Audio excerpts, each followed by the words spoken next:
بسم اللہ الرحمن الرحیم. الحمد لله وكفى وسلام على عباده الذين اصطفى.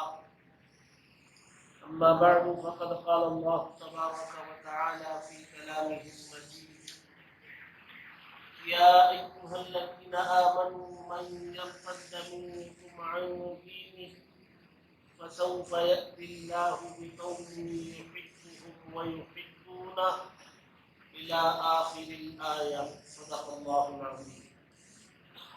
بزرگان محترم، میں نے اس آیت کی روشنی میں جو سورہ مائدہ کی آیت نمبر 54-50 ہے، میں نے یہ بتایا تھا کہ اللہ تبارک و تعالیٰ یہ بتلانا چاہتے ہیں کہ اللہ تبارک و تعالیٰ پوری انسانیت سے، تمام بندوں اور بندیوں سے بے نیاز.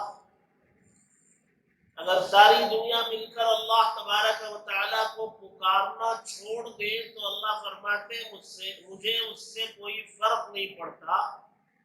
میں ایک دوسری قوم پیدا کروں گا. اور اللہ تبارک و تعالیٰ ایسا کر چکے ہیں. ہم سے پہلے اس دنیا میں جنات آباد تھے، انسان نہیں تھا، پیدا بھی نہیں ہوا تھا. اللہ تبارک و تعالیٰ نے دنیا میں جنات کو بسایا تھا. جب بہت زیادہ سرکشی انہوں نے کی، اللہ تبارک و تعالیٰ نے جنات کو ختم کیا. کچھ جنات ادھر ادھر چھپ کر کے بچ گئے اور ان کا بچنا مقدر تھا. پھر ان کی نسل بعد میں چلی. اللہ تبارک و تعالیٰ نے آدم کو آسمانوں پر پیدا کیا، زمین پر اس کو بسایا. آج پوری زمین پر انسان آپ کو نظر آتا ہے. یہ جنات کو ختم کر کے اللہ تبارک و تعالیٰ نے انسان کو بسایا. اللہ قرآن میں فرماتے ہیں پھر میں چاہوں گا تو انسان کو ختم کر دوں گا، پھر دوسری مخلوق پیدا کر لوں گا. اللہ کے لیے کوئی مشکل. اور میں جو مخلوق پیدا کروں گا وہ ایسی ہوگی کہ میں خود اس سے محبت کروں گا، وہ مجھ سے محبت کریں گے. ظاہر سی بات ہے، اللہ تبارک و تعالیٰ کسی بندے کو چاہتے ہوں گے تو وہ بندہ اللہ کا فرما بردار ہوگا اور نبی کا متبع ہوگا، تبھی تو اللہ اس کو چاہتے ہیں. اور ایسی کوئی قوم گزری ہے جس کو اللہ تبارک و تعالیٰ نے چاہا ہو؟ ہاں، بہت سارے گزرے ہوں گے، لیکن قرآن مجید میں جس قوم کا تذکرہ ہے، جس جماعت کا تذکرہ ہے کہ اللہ تبارک و تعالیٰ نے ان کو چاہا ہے، وہ جماعت صحابہ اکرام کی جماعت، اللہ کے نبی صلی اللہ علیہ وسلم کے ساتھیوں کی جماعت ہے، جن کا ذکر قرآن مجید میں اللہ بار بار فرماتے ہیں کہ یہ وہ جماعت ہے جو ہدایت پر تھی، یہ وہ جماعت ہے جو کامیاب تھی، یہ وہ جماعت ہے جو سب کے سب جنتی ہے، یہ وہ جماعت ہے جس سے میں راضی ہوں. اللہ بار بار قرآن میں فرماتے ہیں رضی اللہ عنہ ورضوا عنہ، اللہ ان سے راضی ہے. فرماتے ہیں کہ یہ وہ جماعت ہے کہ اللہ ان سے راضی ہے. اللہ صرف راضی نہیں، یہ جماعت بھی اللہ سے راضی. کیا مقدس جماعت تھی صحابہ اکرام کی، جن کی محبت کا ذکر اللہ تبارک و تعالیٰ قرآن میں اپنی محبت کی گواہی دیتے کہ میں ان کو چاہتا ہوں، میرے محبوب ہیں یہ. اللہ فرماتے پھر میں ایسی قوم پیدا کر لوں جس کو میں چاہوں وہ مجھے چاہے. یہ میرے لیے کوئی مشکل نہیں، کر لوں گا. اور وہ جماعت ایسی ہوگی اذلۃ علی المؤمنین اعزۃ علی الکافرین، اور بہت نرم طبیعت کی ہوگی وہ جماعت. اپنوں کے لیے تو ہمیشہ نرم، اذلۃ علی المؤمنین، اپنوں کے لیے ہمیشہ نرم. جہاں غصہ کرنا چاہیے وہاں بھی نرم، اس لیے کہ وہ ایمانی بھائی ہے، وہ ایمانی بہن ہے. لڑائی کے موقع پر، اختلاف کے موقع پر، تنازعات کے موقع پر نرم. یہ میرا حق ہے، ٹھیک ہے بھائی آپ رکھ لو. تم نے مجھے گالی دی، بھائی معاف کر دو. اللہ کے نبی صلی اللہ علیہ وسلم کی بہت ساری خصوصیات میں خصوصیت اللہ تبارک و تعالی نے یہ ذکر کی فَبِمَا رَحْمَةٍ مِّنَ اللَّهِ لِنْتَ لَهُمْ. اللہ تبارک و تعالی کی رحمت آپ پر متوجہ ہے نبی کہ آپ ان صحابہ کے لیے بہت زیادہ نرم ہیں. اللہ کے نبی صحابہ کے لیے بہت نرم تھے. وہ ایسے نہیں رہتے تھے نبی کے وہ دونوں جہاں کے سردار ہیں خدا کے بعد ان کا مقام ہے. بار بار جبریل امین آتے ہیں آسمان سے اللہ کا سلام آتا ہے. لہذا اللہ کے نبی بہت بڑے بن کر کے صحابہ کے بیچ میں رہتے ہو.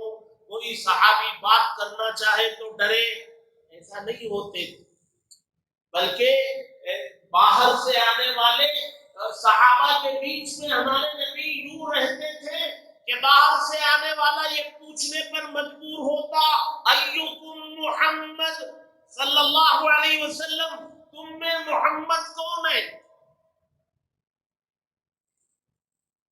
پوچھتے تھے یہ باہر والے اور پوچھنے پر مجبور تھے. اللہ کے نبی اپنے ساتھیوں کے ساتھ یوں بیٹھتے تھے کہ آنے والا پوچھتا بھائی تم میں محمد کون ہے صلی اللہ علیہ وسلم. زمین پر لیٹ جاتے تھے بغیر کسی کپڑے کے زمین پر مٹی پر ہاتھ کا تکیہ بنا کر درخت کے سائے میں آپ اپنے لیے کوئی خصوصی جگہ کوئی خصوصی نشست کوئی مخمل کا وہ فرش کوئی گاؤ تکیہ ایسا نہیں.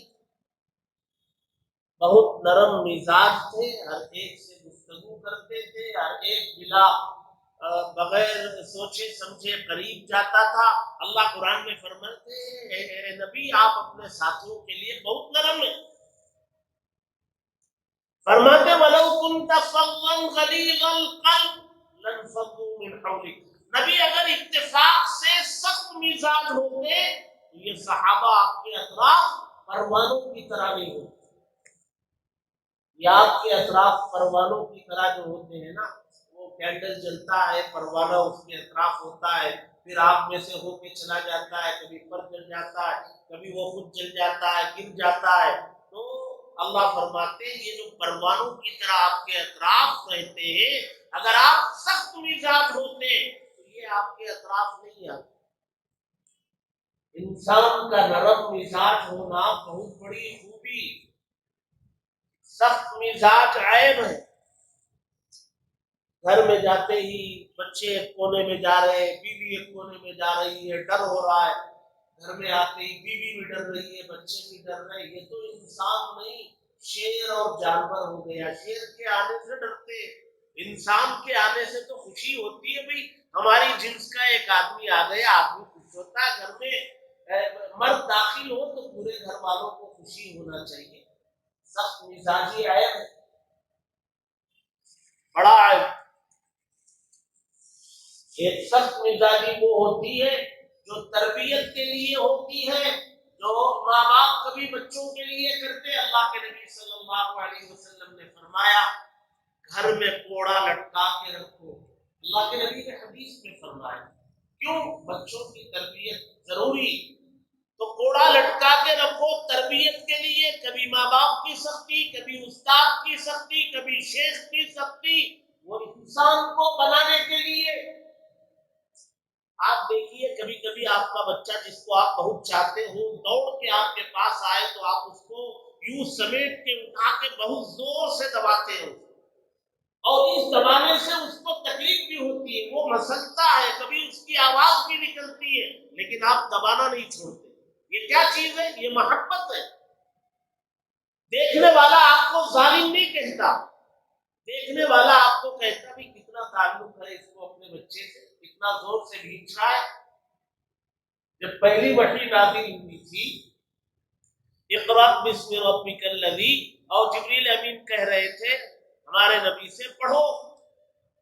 ہمارے نبی نے فرمایا کہ نہیں میں تو کسی سے پڑھا ہوا نہیں ہوں میرا کوئی استاد نہیں میں نے آج تک کسی سے پڑھا نہیں میں کیسے پڑھوں ما انا بقاری میں پڑھا ہوا نہیں ہوں.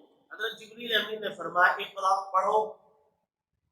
جب 3 مرتبہ یہ ہو گیا اور اللہ کے نبی صلی اللہ علیہ وسلم نے کہا میں پڑا ہوا نہیں ہوں، تب جبریل امین علیہ السلام نے ہمارے آقا صلی اللہ علیہ وسلم کو دونوں بازوؤں میں لے کے اس زور سے کھینچا جیسے ہم بچے کو کھینچتے ہیں، اور پھر چھوڑا۔ اللہ کے نبی تسم لے، پھر کا فرمایا جبریل امین نے اقرأ باسم ربک، پڑھو۔ اب اللہ کے نبی صلی اللہ علیہ وسلم پڑھنے لگے اقرأ باسم ربک الذی خلق، وہ جاری ہو گئے۔ تو ماں باپ کی سختی کبھی بچوں کے لیے، استاد کی سختی کبھی شاگردوں کے لیے، شیخ کی سختی کبھی مریدوں کے لیے، یہ تربیت کے لیے ہوتی ہے۔ باقی انسان کا مزاج وہ نرم ہونا چاہیے۔ انسان کے مزاج میں معاف کرنے کا پہلو غالب ہونا چاہیے۔ معاف کرنا یہ بہت بڑی خوبی ہے۔ اللہ تبارک و تعالی حشر کے میدان میں کتنے بندوں کو صرف اس لیے معاف کر دیں گے کہ وہ دنیا میں بندوں کو معاف کیا کرتا۔ اللہ پوچھے وہ دنیا میں بہت معاف کرتے تھے، مجھ سے زیادہ معاف کرنے والا بننا چاہتے ہو؟ مجھ سے زیادہ بن نہیں سکتے تم، دیکھو میں تمہیں معاف کر رہا ہوں، جاؤ جنت میں۔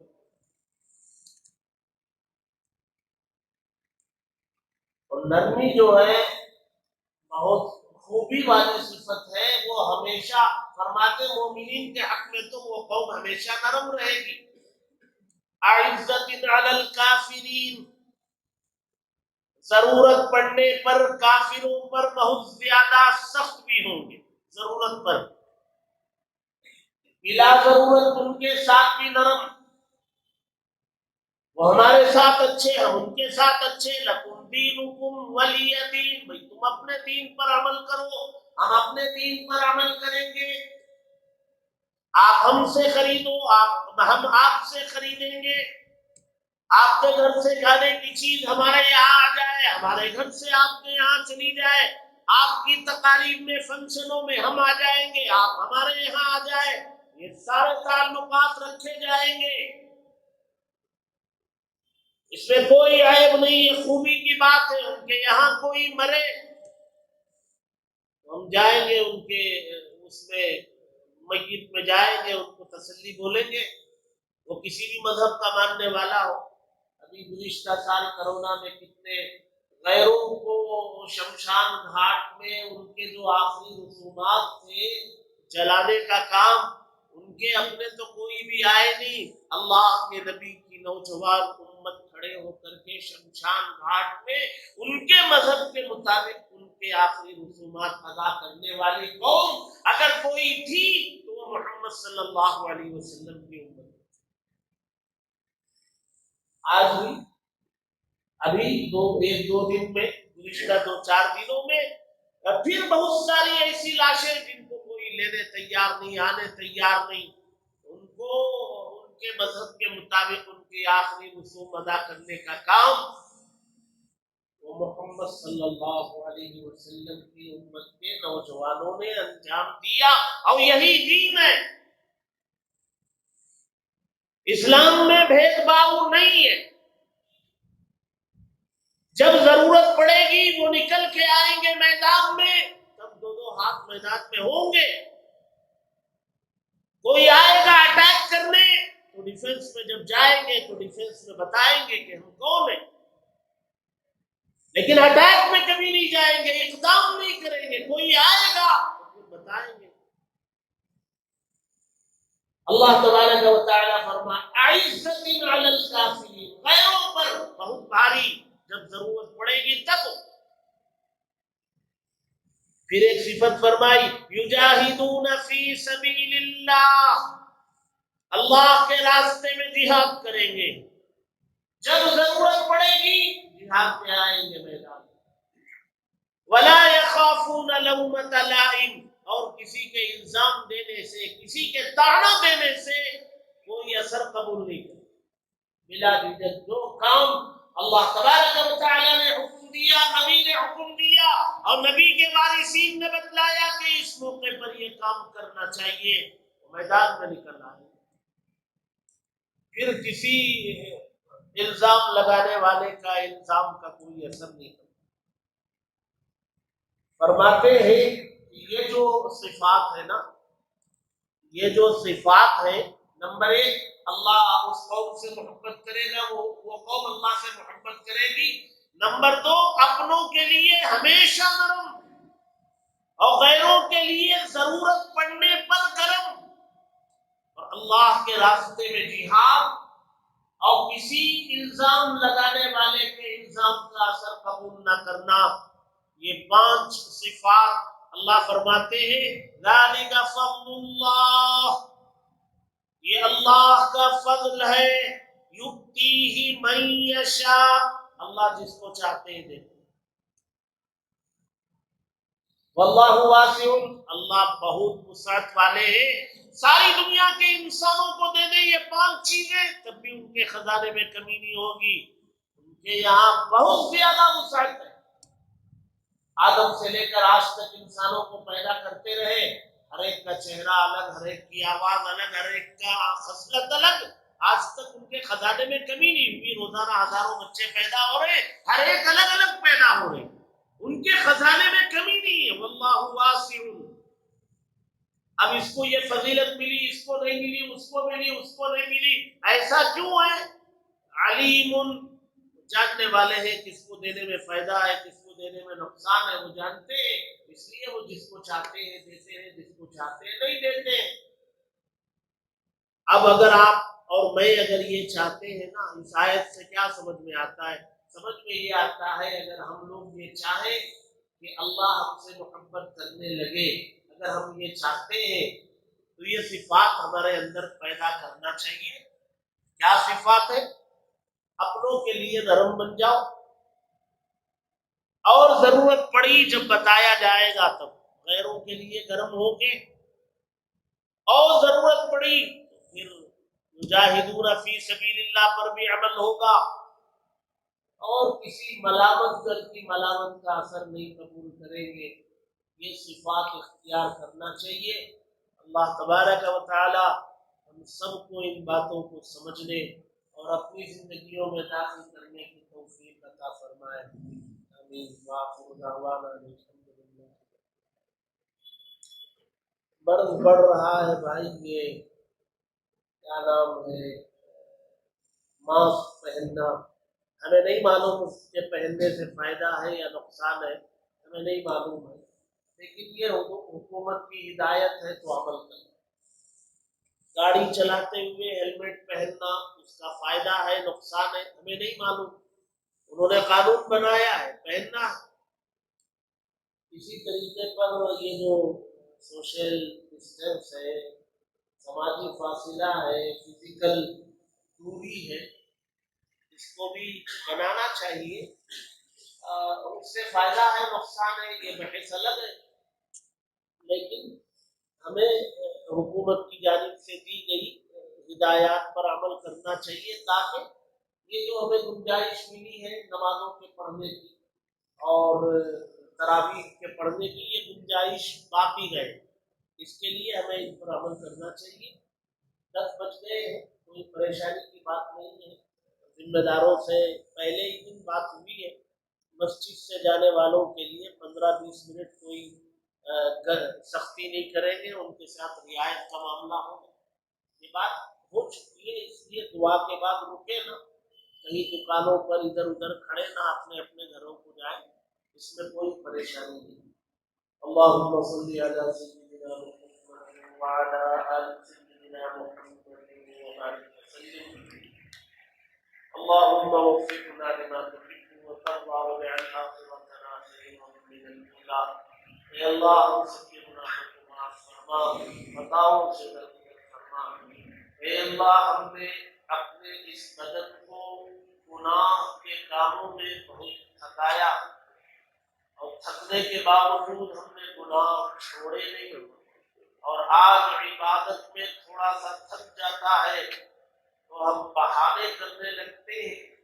اے اللہ ہمارے اس بدن کو تیری عبادات میں خوب تھکانے کی توفیق عطا فرما۔ یہ بدن تھکے گا تو کل کو بدن ہمارا گواہی دے گا حشر کے میدان میں، یہ بدن خود گواہی دے گا کہ اس نے بہت مرتبہ تیری عبادت میں تھکایا، آج اس کو جہنم میں نہ ڈال۔ یہ بدن خود ہماری سفارش کرے گا اور اس وقت ہم اس سفارش کے محتاج بھی ہوں گے۔ اے اللہ ہمارے بدن میں قوت عطا فرما، طاقت عطا فرما، روح کو مضبوط فرما، ایمان کو مضبوط فرما، بیماریوں کو ختم فرما، سستی کو ختم فرما، بے ادبی کو ختم فرما، گستاخیوں کو ختم فرما، ادب کی توفیق عطا فرما، شوق سے نماز پڑھنا نصیب فرما، دیر تک تیرے دربار میں کھڑے ہونا مقدر فرما۔ ہمارے نبی اتنا کھڑے ہوتے تھے کہ پیر سوج جاتے تھے، پیروں میں ورم آ جاتا تھا۔ ہم اتنا کھڑے ہونے کا سوچ بھی نہیں سکتے، لیکن جتنا بھی کھڑے ہوتے ہیں اے اللہ اس قیام کو قبول فرما، ان رکوع کو قبول فرما، سجدوں کو قبول فرما، تلاوت کو قبول فرما، سماعت کو قبول فرما۔ اے اللہ اس کے انوار و برکات سے مالا مال فرما، محروم نہ فرما۔ اے اللہ ایسے خطرات نظر آ رہے ہیں کہ اے اللہ سختیاں ہو جائے۔ اے اللہ ایسا نہ ہو کہ ہمیں تراویح میں قرآن پڑھنے سننے کا موقع نہ ملے، ایسے حالات نہ پیدا فرما۔ اے اللہ سکون سے اطمینان سے رمضان کے گزرنے کے فیصلے فرما، جو بیمار ہے انہیں شفا نصیب فرما، تجارتوں میں رزق میں برکتیں عطا فرما، گھروں میں سکون عطا فرما، بچوں کو فرما بردار بنا، والدین کی آنکھوں کا ٹھنڈک بنا، آخرت میں نجات کا ذریعہ بنا، تمام جائز مقاصد میں کامیابی نصیب فرما۔ ہماری دعاؤں کو حضرت محمد مصطفیٰ صلی اللہ علیہ وسلم کے صدقے میں قبول۔ ربنا تقبل منا انك انت السميع العليم وتب علينا انك انت التواب الرحيم۔ صلى الله تعالى على خير خلقه سيدنا محمد وآله وأصحابه أجمعين۔ سبحان ربك رب العزة عما يصفون وسلام على المرسلين والحمد لله رب العالمين۔